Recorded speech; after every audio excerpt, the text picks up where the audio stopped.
Hi, this is Karen Wong at The Meaning Code. We're exploring the structure of the universe to find the metaphors that reveal the hidden reality.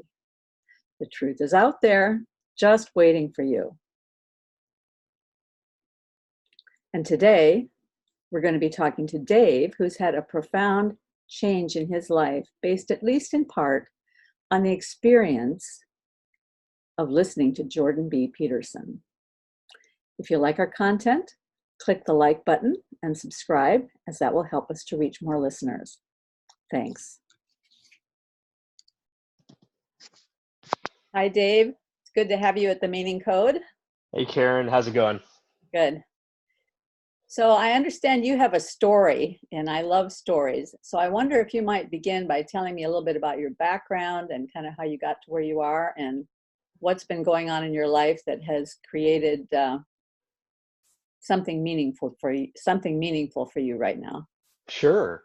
So, yeah, I think I am a pretty creative guy. I have a lot of energy and like to get into lots of different things. So, I kind of have a somewhat varied background. And so, back in college, I guess I should mention that I'm very passionate about the performing arts. I was always really into acting and stuff like that growing up, acting, singing, playing instruments, stuff like that growing up. But going into college, when I came out of college, I had a degree in physics. And when I went straight into grad school right out of undergrad, and I was able to pick up a pretty cool research position in grad school doing some astrophysics research.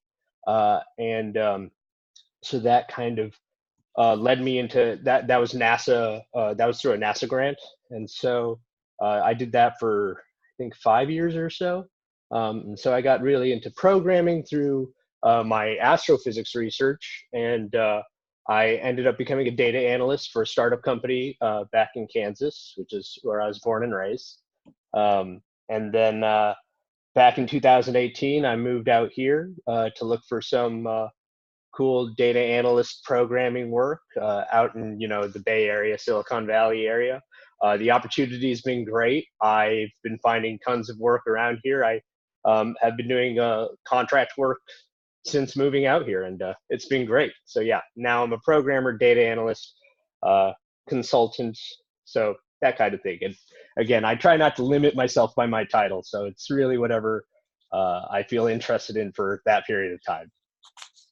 That's quite a trajectory from performing arts to physics to programming. Well, physics to astrophysics to programming to data analyst. Yeah, it's kind of weird. And I tell our viewers a little bit about what a data analyst does. Sure, great question. So, one really big hot topic right now is AI, and a more, I would say, more industry applicable term is machine learning, so ML. And so, there's kind of a cluster of research, AI, ML, and that's all data science. So a very layman's way of thinking about that is you take large data sets, usually large data sets, and you try to make predictors out of them. So this is the stuff that drives self-automated cars. And AI gets its way into lots of stuff. Cortana's an AI, Alexa's an AI. So all these things are created by data scientists. And one kind of offshoot of, I wouldn't say offshoot of data science. It's almost like psychiatry and psychology. They're related, but they're slightly different. There's data analytics, and sorry, you might see my dog off in the background, but hey, we like dogs around here.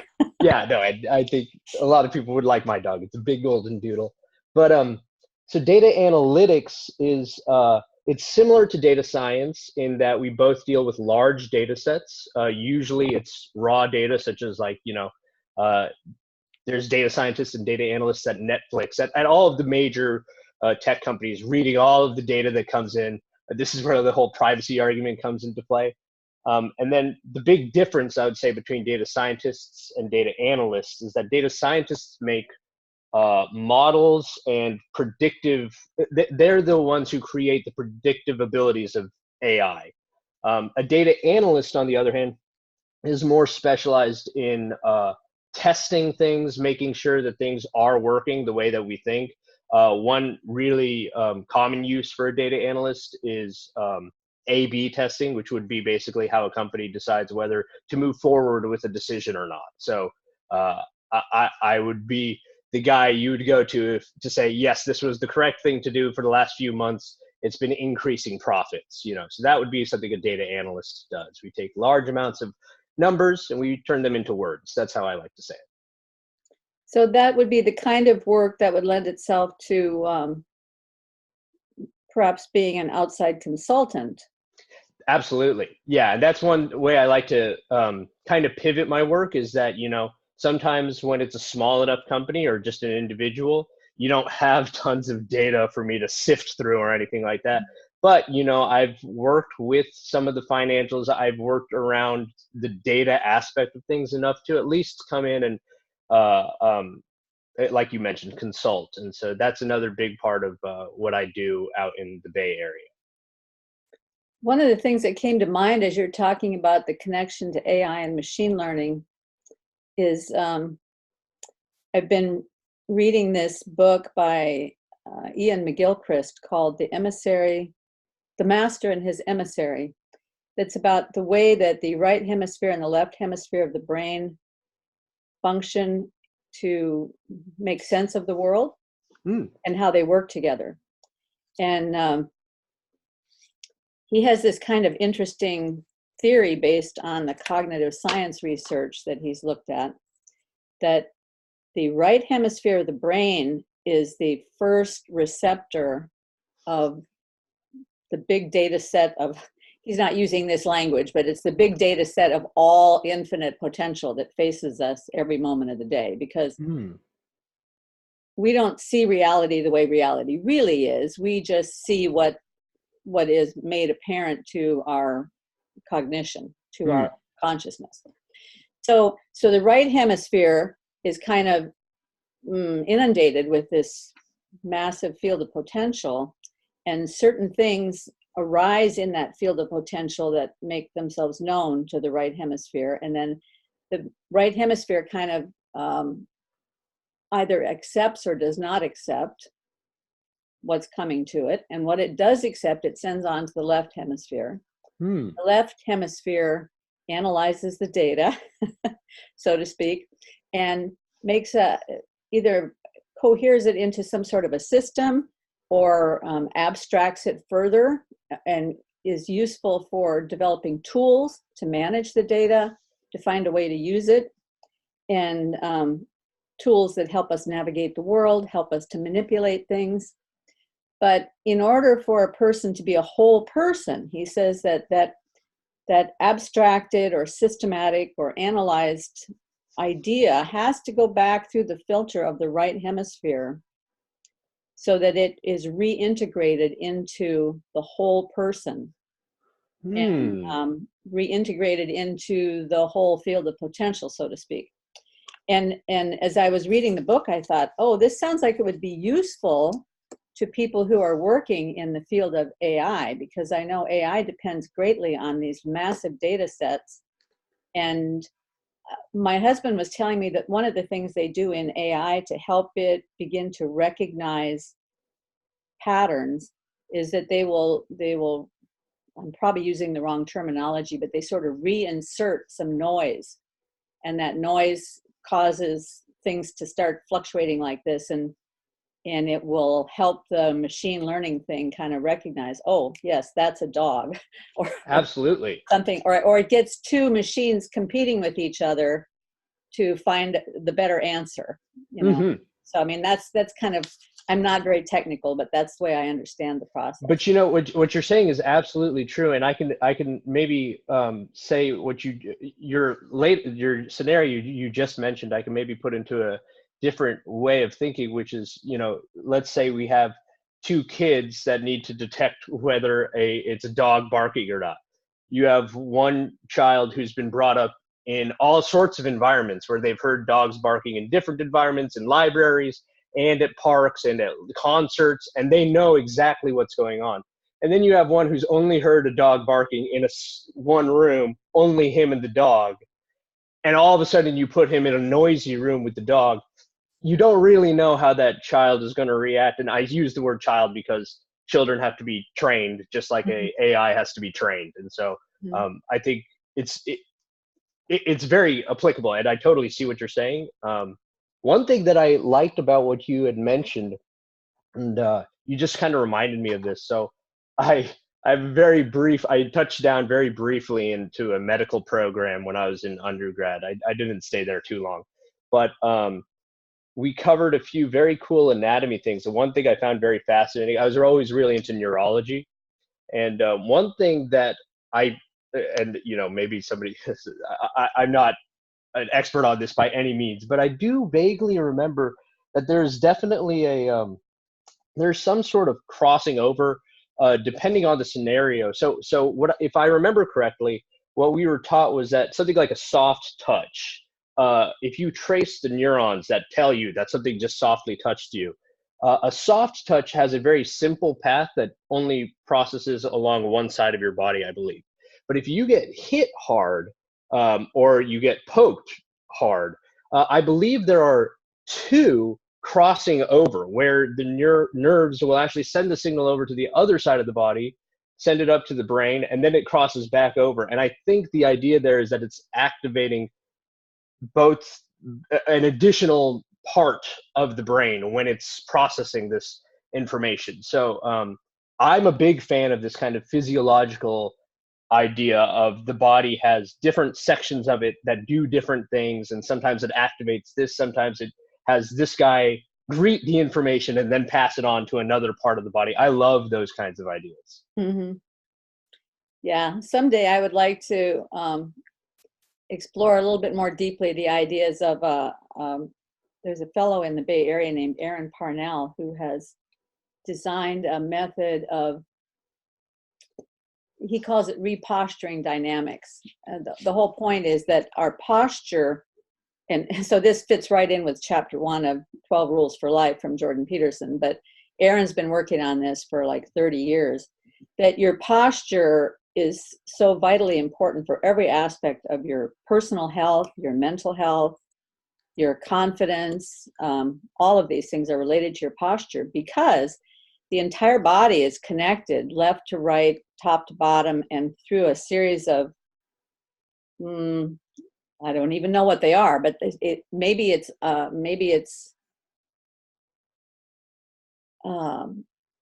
partially muscular, but there are other types of connecting tissues that are keeping the whole thing connected together that speak to each other from side to side and transmit messages that go beyond just the simple force and lever and gravity and all of those kinds of things, but it actually goes to the, I hesitate to use the word spirit, but something that's very internal to the person.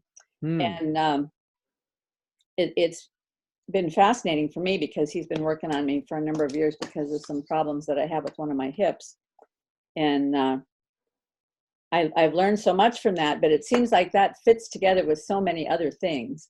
And when you said that about the soft touch versus the hit, that lit up all sorts of things in my brain. But I'm going to think about that for a while longer, try to process where that goes. And in the meantime, I wonder if you could tell me how you got interested in Jordan Peterson.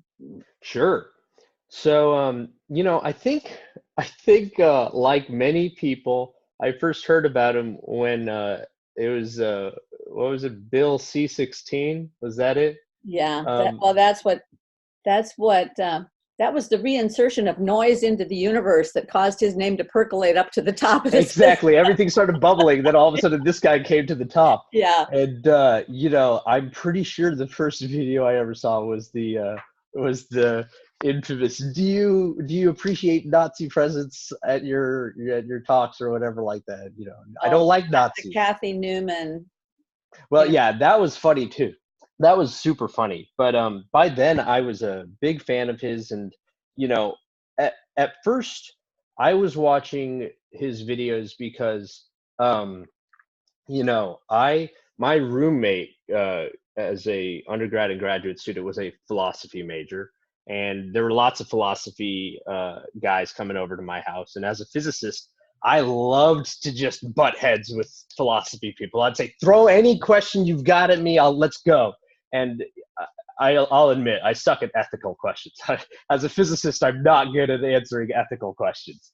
Um, but so I kind of liked this idea that he was very philosophy driven, and as somebody who was ready to take down philosophers, he seemed pretty solid on a lot of the things he was saying, and I kept trying to poke holes in a lot of the stuff he was saying. And then I started realizing that, more so than just like a kind of, you know, when I first was listening to him, I thought he was using a lot of superfluous words, and he kind of was a big academic sounding talker, which is fine. But I've also heard a lot of fake people who love to sound like that. And one thing that stood out to me, and I think I mentioned this to you last time I talked, was that it became immediately apparent that, yeah, this guy is a clinical psychologist. It's very obvious that most of his experience comes from helping people. And I'm not even talking about it in terms of like whether you think it's helpful or not. I'm saying the way he phrases his advice is almost purely from a what can you do about it perspective. It's not really, it's extremely pragmatic, which I really liked. And so I just continued to listen to him and over time, I found that he was, I love lecturers, but I think he was one of the few lecturers that I would just find his videos, go and look for his videos and just watch hours and hours and hours, just, while I was doing other things. But eventually I started incorporating his ideas into my life, and man, things just lit up. It was great. It was so cool. So yeah, that's kind of how I got my start with him, and Okay, big so fan of him. now the obvious question is, what were some of those ideas? Sure. So, and I even think about what's like some of the first things that I would recommend to people to just do. It was like not easy things for me to insert, but comparatively to the other things that you could have done, these are easily some of the easiest things. And one is make a schedule, as he says. It doesn't have to be a tough schedule. It doesn't have to be a boring schedule. Do the schedule you'd like.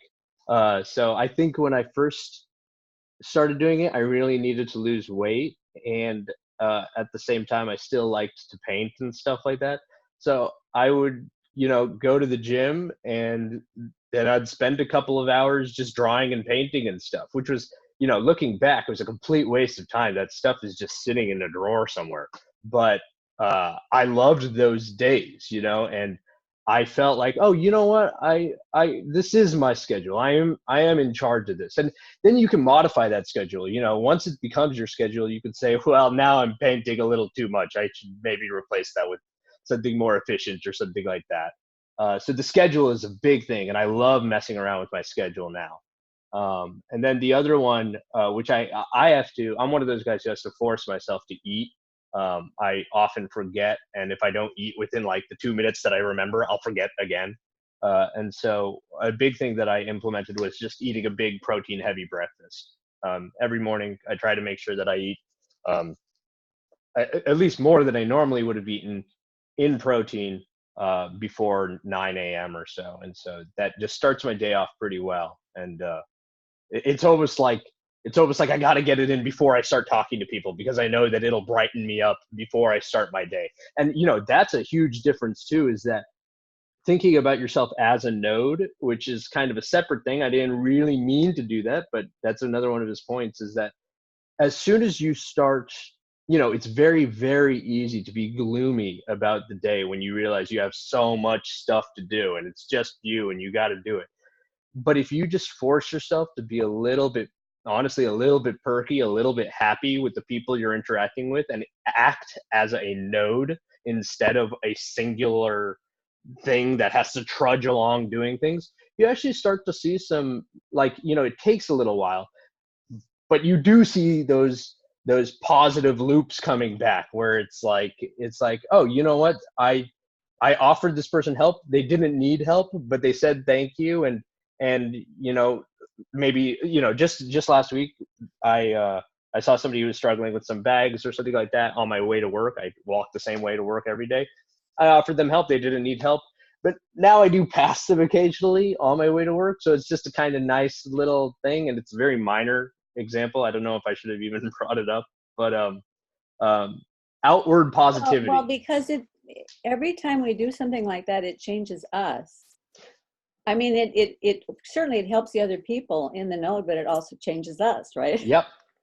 Very true. Very true. You're rising, to a kind of, and that's another big thing too, that I would also say is easy, very easy to implement, that he says is pick an ideal, pick your ideal, and just fire away, just aim at it and go towards it. Because, another thing, I've been listening to lots of other motivational speakers now, so sometimes I get my thoughts crossed. But one way I've heard about it, maybe somebody brought it up, was that, there is an ideal Dave out there many, many years in the future who's like super cool and like maybe rich or something like that. Everybody loves him. I'm Dave, by the way. But there's really no reason that I don't have to start acting like that this minute. Like I can start just hitting that ideal as much as I can. And if I fall short of that, that's okay. But I can know that now. I can know that immediately today. So like sometimes I ask myself why I've upgraded my wardrobe so much in the last year, but I like it. It's no reason not to.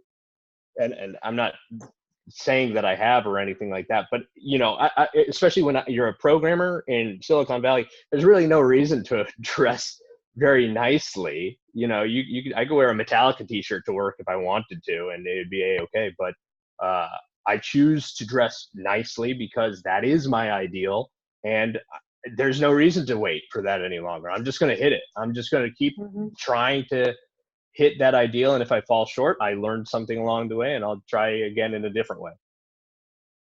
I have a little, not an icon, but a little amulet, I guess, that's in my kitchen window that says something like, act the way you want to be, and soon you'll be the way you act. There you go. Yeah. Very simple idea, but and it's those very simple ideas that are easier to internalize, because we are such a conjunction of random thoughts and messages, and all this stuff percolates up inside of us and outside of us. And if you don't have a few crystalline things to hold on to, life gets really kind of messy. Absolutely. I totally agree. You got to have those pillars that just, it's like, oh, this is what it's about.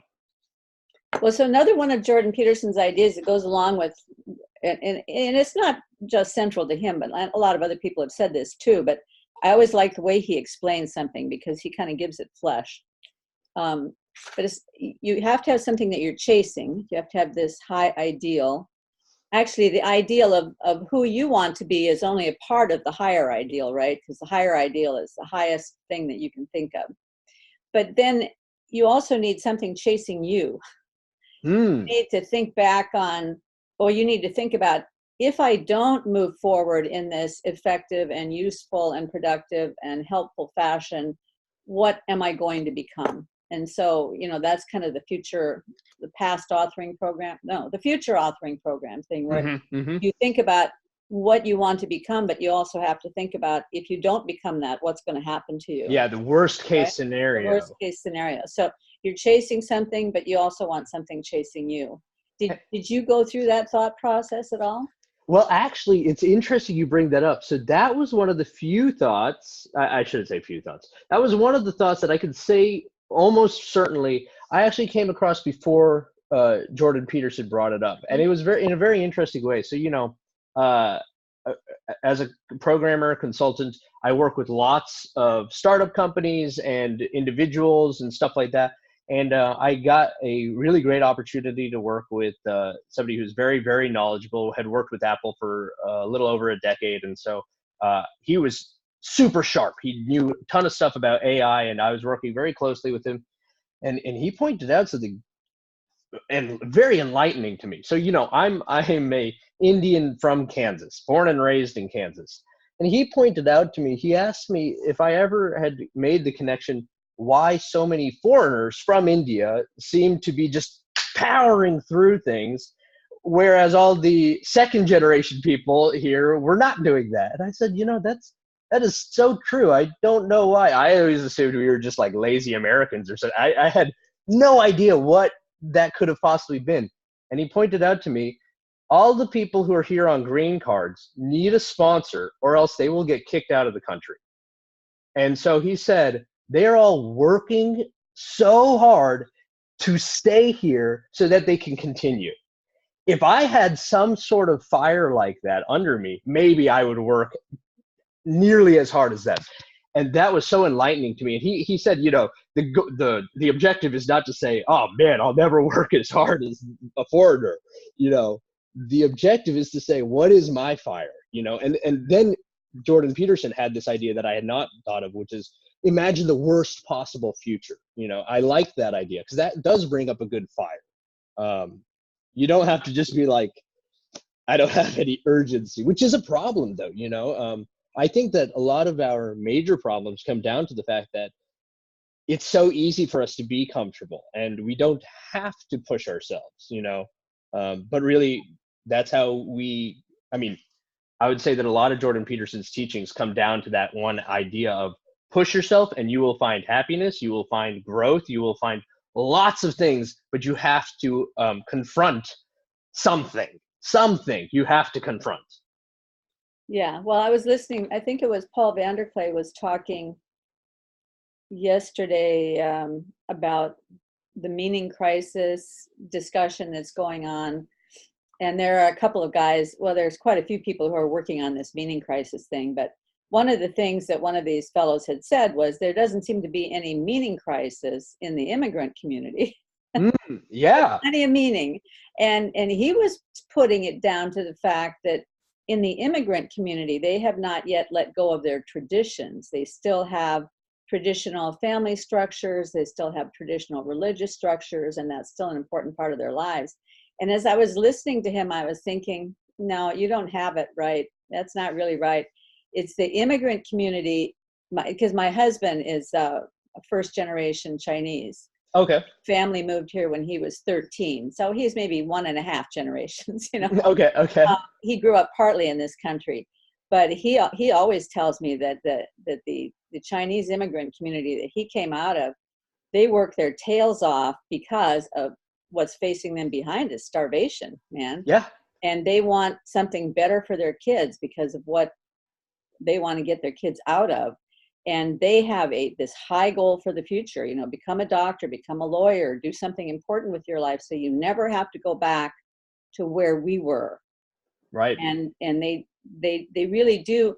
And I think there's something about, even if they don't have a tradition or a structure or a religious foundation or whatever, if they're working that hard for a high goal, something automatically comes into life that gives it some meaning and purpose. I think you're totally right. Because, that's one of those things that I think I'm still speculative on. But I work with a lot of people who are on their green cards or visas or something like that.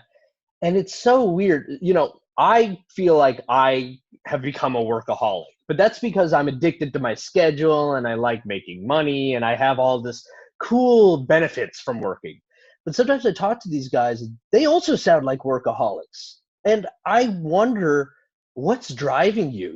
I know at this point, kind of what's driving me. But it blows me away that, these guys, and sometimes I ask them, so are you going to be in America in 10 years or something? And they say, oh, no, I'm going back to India. And I say, why are you so driven to do your work so hard here, But I think it goes back to what you said. There's some inner fire that comes when you have that right motivation. You don't need religion. You don't need your family ghosts and whatnot, and family's great, I'm not saying that, but I was always a fan of anthropology as a study, and one mentality in anthropology that I did not like was the kind of I like exploring traditions and exploring other cultures. I do not like the idea of like, oh well, that's just their culture and that's just how they are. It's very easy to say that Asians are harder working because that's just their family culture. It's like, yeah, okay, that's true, that is part of the culture from Asia that we generally see.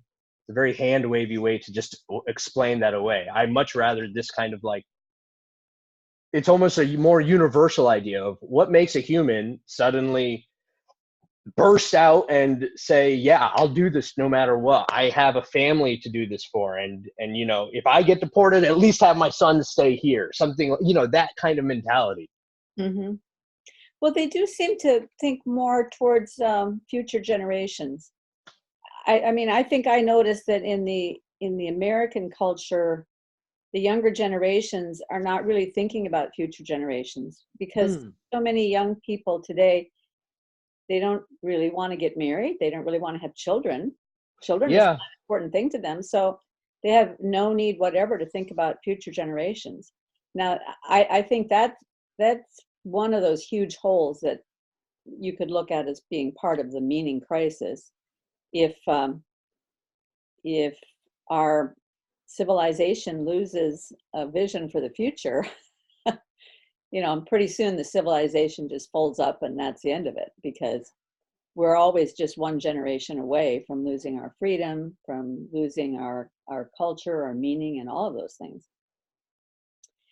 But I think the issue of workaholism is a very interesting one. You can make that your God for a while, but eventually it gives out. So Yeah. it And can't I'm kind of at that bear this, point. yeah, it can't bear the stress of that forever. So Yeah. And I wouldn't even say it's a stressful thing, you know. I would almost call it an addiction, you know, where it's like I've had a few people at work telling me, you know, like, Dave, shouldn't you be heading home now? And it's like, yeah, but just in a little bit. And I'm not trying to brown nose or anything, but it's almost like, well, this is what I've been good at for the last year. I just want to keep working. Just let me work and then I'll go home. And, you know, I think what you just said, the god of work, I kind of need to steer away from that. And I worry that I'm kind of idolizing work a little bit too much. I look at my schedule a little too frequently. well, So it's better than looking at your iPad too frequently. well, yeah, well, I was just about to say, I don't even know why I brought up my schedule. Last week, I took my first, I think, 24 hours away from my work computer. I have a work laptop, and I just did 24 hours away from it. And I felt so weird afterwards. And I was like, oh, Dave, okay, all right. You really need to calm down about this. The fact that you felt so odd about it. And so, yeah, I need to think about that a little bit. But that is definitely something that I think the answer is I need to find something else that's meaningful to me and really meaningful to me. I can't just shoehorn something meaningful in. That's why I need to find it. You know, I need to think about it a little. Yeah, yeah. Well, community certainly begins to feel part of that, I think. The other thing that's interesting to think about with the workaholism being a kind of addiction is when you think about, you get so many wonderful dopamine hits in the work world, because you get kudos, you get strokes, you have small victories, large Hmm. victories, and every time you have one of those, you get another hit. And you always have something new that you have to be thinking about, and something new that you have to be looking at on the computer, and some new train of thought that you have to follow. And I find even that my pursuit of knowledge that I'm chasing after for my channel here, because every time I talk to somebody, I have to do a lot of background work so that I'm prepared to talk to them. So I'm learning stuff from many, many different fields. That becomes a kind of an addiction, to where, you know, I'll wake up at 5 o'clock in the morning. I've got to get started right now because there's something I want to learn about, this or that. All of those things can be kind of what starts to give us our sense of meaning or identity. And I think that none of them can actually bear the weight of that. You have to find your identity. You have to find your identity in the truth. Yeah, I Yeah. totally agree. And I think it's a complicated process knowing which things are part of your identity, because you know at a certain point, I believe you've probably hit it. You know, you've probably hit that one thing that is you and is useful for the world, and it's that perfect blend. But to know when you've hit it, I wonder how that would be, and what kind of mental process one. Sorry, I don't know if you can hear my dog going crazy. That was your dog? That's pretty impressive. Yeah, he loves that. What was he doing? Oh, he was just scratching his back and stuff. He's getting all restless. He wants Oh, so to go outside, but it was his tail flopping. Here, I can put it on pause and you can go let him out. oh no, it's totally fine. I let him out before this. Okay. He's just all rambunctious and stuff. He's fine. Yeah. We have a dog, a white Siberian Husky, Mm. but not a typical Husky because she's not very rambunctious. But she'll sit at the door wanting to go out, and the minute I let her out, she's really not interested in going to the bathroom. She'll just go out and she'll stand there and look at me like, "What are you gonna do?" Like, I'm not gonna do anything. Yeah, it's like that's it. That's all I had for you. Yeah, my dog does that. So he'll do that at night. He'll just peek, and it's like, you got to do the rest, buddy. I feel bad though, because like I don't know. It's an awkward thing to just be like, go to the bathroom now. I know. Sometimes we have to walk outside with her and kind of show her where to go because otherwise she'll just stand there waiting for us to play with her or something like that. No, that's not what this is about. Yeah, this is you completely misunderstood the situation. So did you have dogs growing up? We got our first dog when I was 11, I think. So I think that qualifies as while growing up. We got a golden. That was something your parents did so that you would learn some responsibility, or? Actually, so my dad grew up with a dog. My dad was actually he was effectively living on his own at a very young age, and it was just him and his dog. And so he was always a big fan of dogs. Well, so did your dad grow up in India? Yeah. Both of my parents grew up in India. Could you tell me a little bit about that? I mean, were they in a professional family, or did they grow up in poverty, or? Sure. So yeah, both my parents are from pretty well-off families, and I don't know whether this is very common or not. For a long time, I assumed this was common, but from people's reactions, I don't think it's so common. But my parents actually did have an arranged marriage, and it's not. I think a lot of people have misconceptions about arranged marriage. It's much more similar to online dating than what I think people think of it as. It's just And the, we have friends that were arranged marriages, and so I kind of understand the system. I think it's very interesting, very fascinating. yeah, and it's basically just kind of a recommendation system. My parents were shown to each other and they hit it off, and then they were like, okay, yeah, let's go ahead and get married and stuff, And so they're both doctors, and they're both psychiatrists, and so Wow. yeah, What yeah, would that be like to grow up? yeah, very interesting dinner conversations at the table. Um, um, and my mom's kind of like me in that she spreads herself all over. She has a degree in surgery, and way later she ended up getting she got some sort of background in speaking and presentation and stuff, and so now that's her secondary job. She goes around the country just giving talks and stuff. Um, but they came to America. My dad came in the 80s, I believe, and then my mom came only a couple of years before I was born, so late 80s, I think.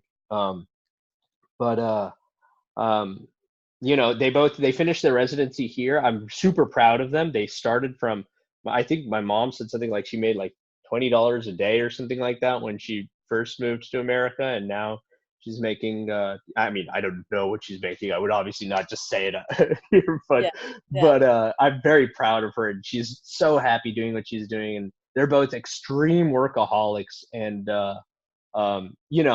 I think they're the kind of old-fashioned workaholics where it's just like, we'll have fun on the weekend, that kind of mentality. I would say I'm a more new-fashioned workaholic where I wouldn't even say I have a weekend. Every day is just a work day, but it's exactly the work day that I feel like I want to do. I just try to make it as efficient as possible.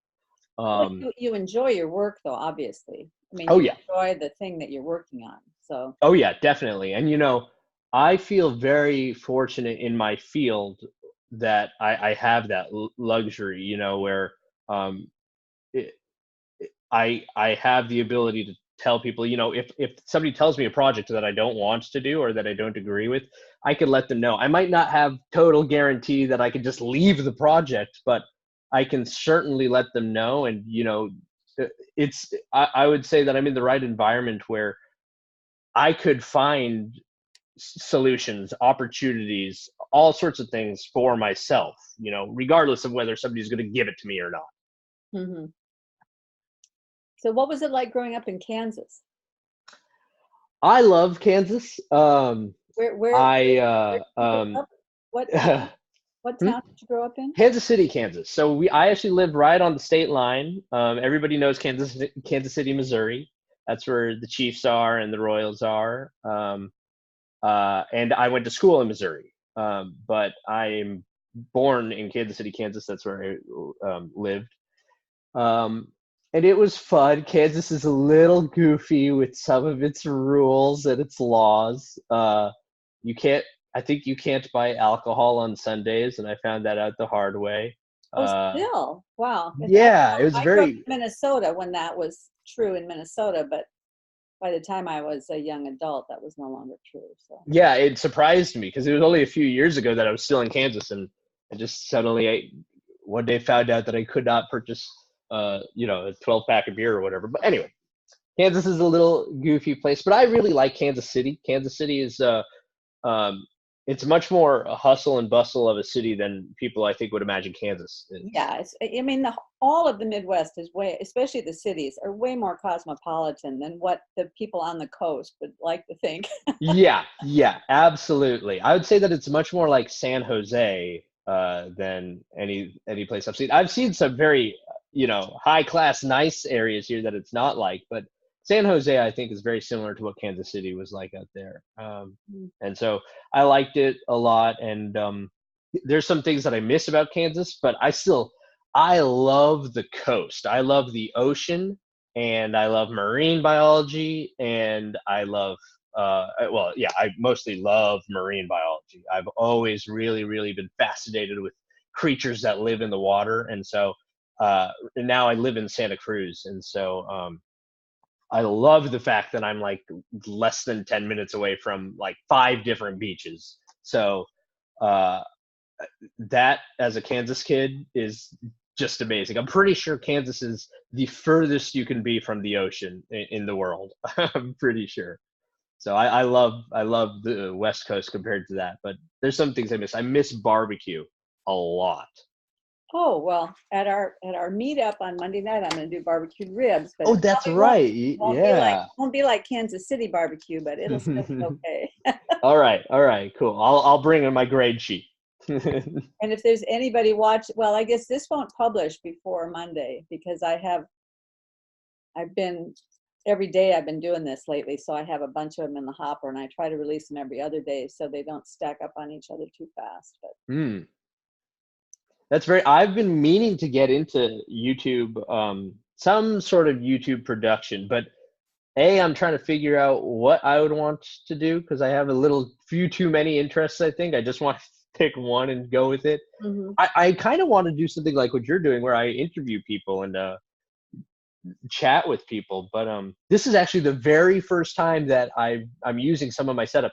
This is a new camera that I purchased a little while ago, and it's super nice. It's got a clamp and everything. So that was my big thing is I don't like using the I guess you can't see, but the laptop camera. And so I have a nice setup and stuff, and I've been thinking about starting to record some of my own stuff. Well, yeah, I think it would be great. The other thing I've kind of been toying with is the idea of maybe doing some analysis videos where I actually talk about some idea that I have and then give some supporting information, look at what happens in my mind is I'll sometimes be reading 4 or 5 books just randomly, and they're not about the same subject at all, but it'll sort of like, they'll all collapse. All the ideas will start to fit together. And I think, wow, I think there's really something here. I would like to tell people about my thinking, but that also would require a lot of synthesis and analysis. And it would be easier for me to talk about it than it would be to write it down.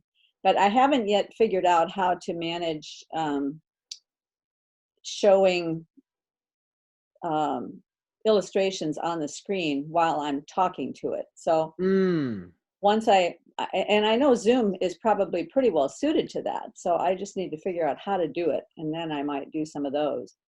Yeah. And, Like 10 minutes about some idea or something like that. And, I actually know exactly what you're talking about, because kind of going back to the, I've been listening to lots of different motivational speakers and stuff. Mm-hmm. And so a lot of times I don't think it's by accident that these ideas are getting mixed in my head. I think they're all talking about the same thing, just in different ways. And I too have been like, there's something there. Somebody should just come in and just glue all of these together and say, hey, didn't you notice all of these great minds are repeating the same concept over and over and over? Yeah, well, that would be a good thing for you to do, right? Because you naturally have this bent towards motivational thinking for yourself, and it might be a great benefit to other people if you could show them how. So I noticed something today.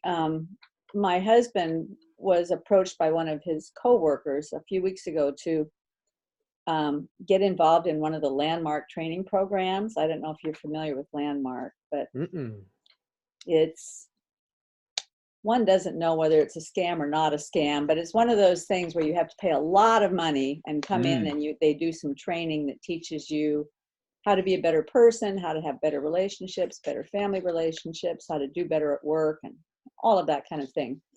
And it's quite a lengthy program. So instead of getting people to just sign on the dotted line, they usually have some people who've already gone through the program approach their colleagues and friends and explain the program to them. I see. And so he got kind of hooked into one of these things. And since he's a very gracious person, he said, well, of course I'll come and listen. So he went and listened.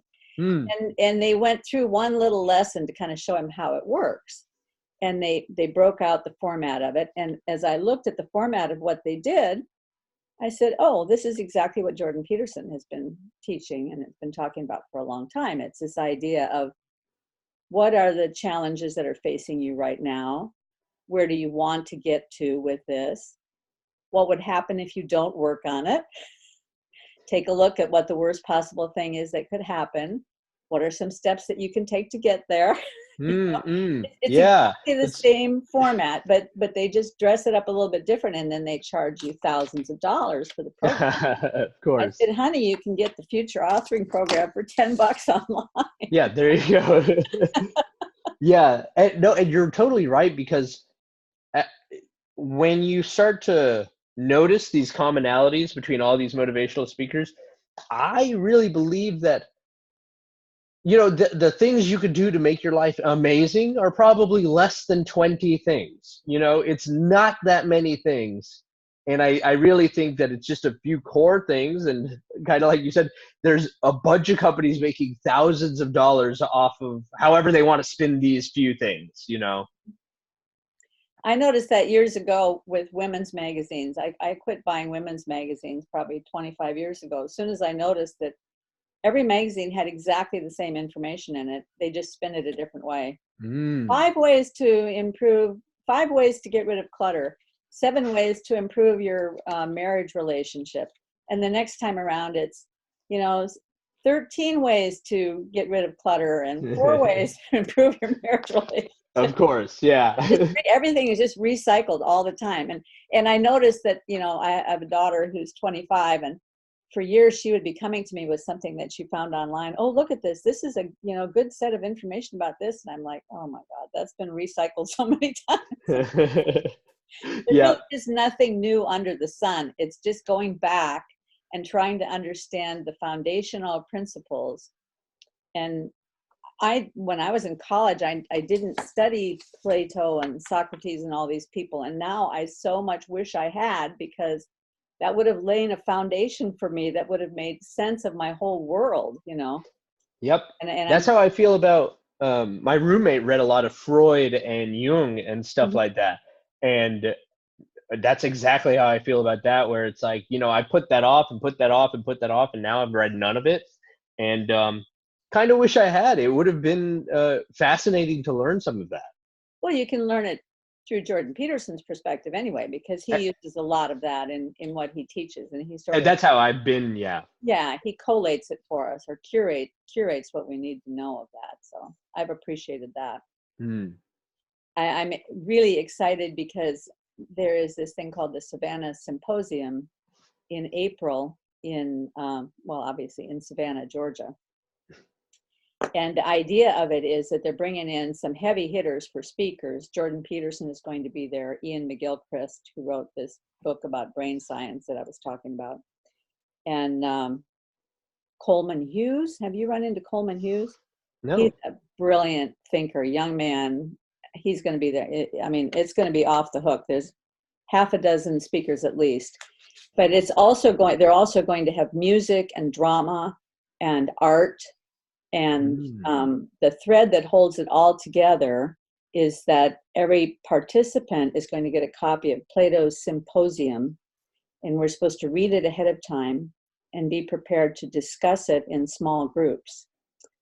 Interesting. And so there's going to be all these speakers speaking about their particular thing that they're doing, but then we're at the same time simultaneously we'll be studying Plato's Symposium together. And then in the evenings, there's going to be these grand banquets and opportunities to sit around and talk to people for hours on end. That's very cool. That's so I can't cool. wait. And I'm all signed up. So if you when want to is get that? away from work for a few days, you should take a look at it. Yeah, when is that? It's April 14th. Well, I think it starts on the 15th, maybe through the 18th. But I got my flight going in on the 14th so that I would be rested up in time to start. And what's that called again? Of the 15th. You can look it up on just savannahsymposium.com.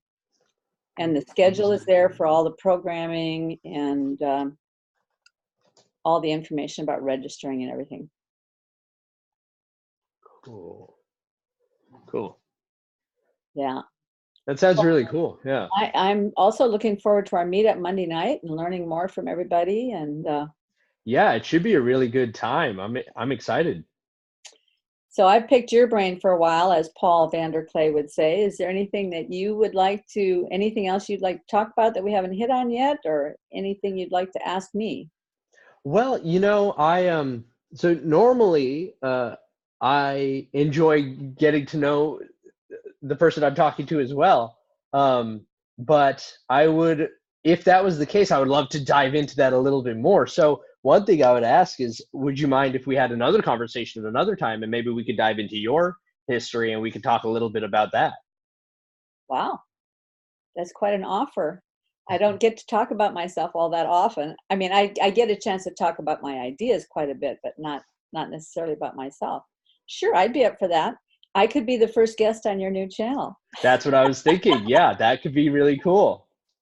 Cool. Yeah, I like that.